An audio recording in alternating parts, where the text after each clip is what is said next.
And again, I know a lot of you were here in December, and you were here last June, and you were here the November before that.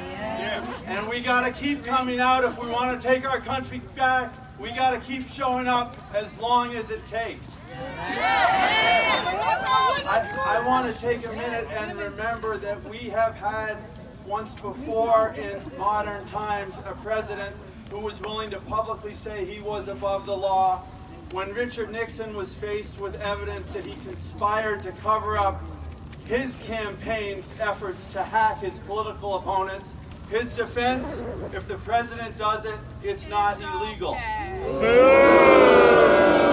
You know, in the 1970s, that defense was so outrageous, it was worse than the crime, and it quickly brought together Democrats and Republicans to force him out of office.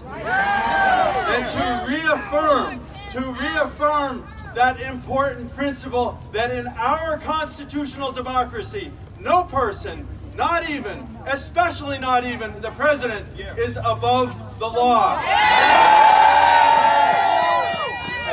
You know, in some of our happier moments, it seemed that was a principle that would be with us forever.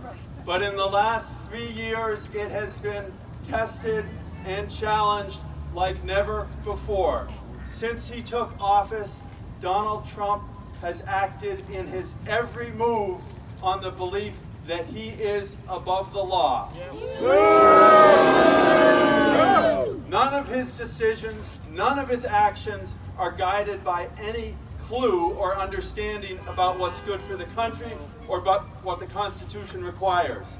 He is driven solely by his own narrow political, financial interests, and yes, that delicate ego that we've become so painfully familiar with.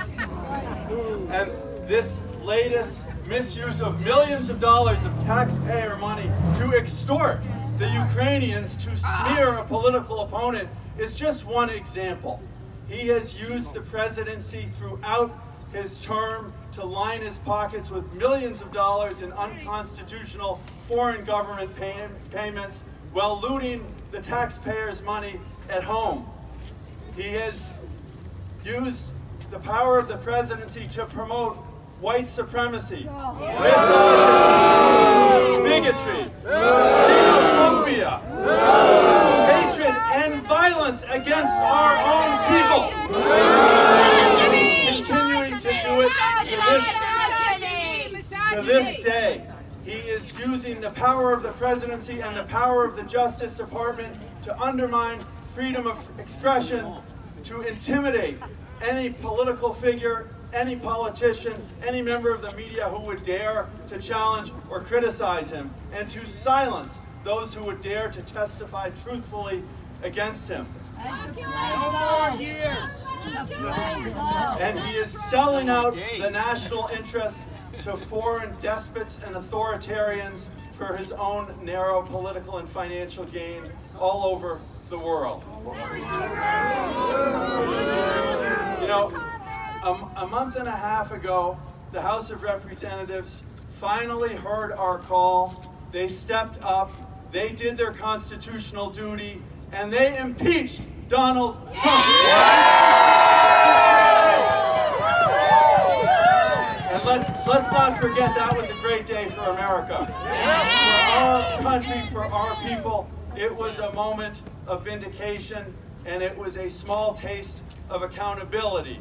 And for Donald Trump, that permanent stain of impeachment will come, mark my words, eventually to be his most enduring legacy. Impeach and remove! Impeach and remove! Impeach and remove! Impeach and remove! And remove. But today, our government has taken a dark and dangerous turn. For 3 years, Donald Trump's enablers have normalized his legal and constitutional violations by looking the other way.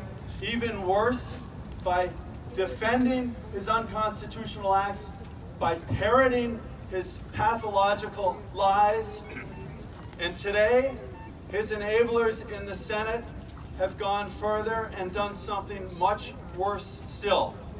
In the face of overwhelming, not just overwhelming, uncontested evidence of the most clear-cut, of the most democracy-threatening high crimes, 52 members of the Senate have decided that they will not vote to remove him. They won't even hold a real trial. Without evidence. Without hearing evidence.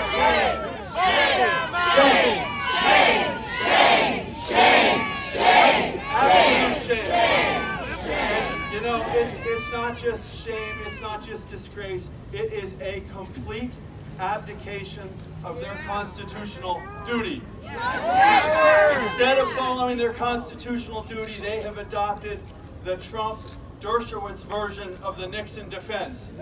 The defense that says if the president thinks it will help him get reelected, even if it involves bribery, even if it involves extortion, it's not grounds for removal from office.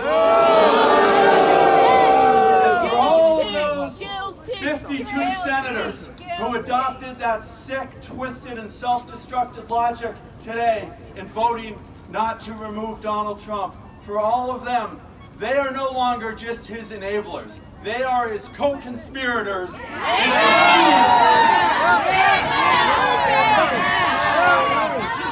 are his co-conspirators in a scheme to subvert our Constitution to the whims of a corrupt, lawless, unfit president who needs to be removed.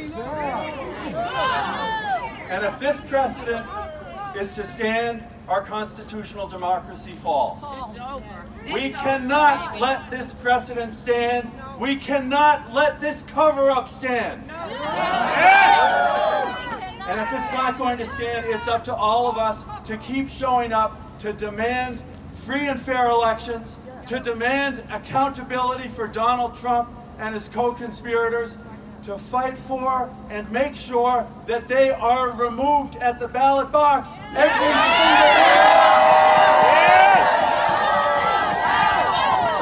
So if you want to take our country back, if you want again to have a constitutional democracy, keep fighting, keep rallying, keep showing up, keep voting.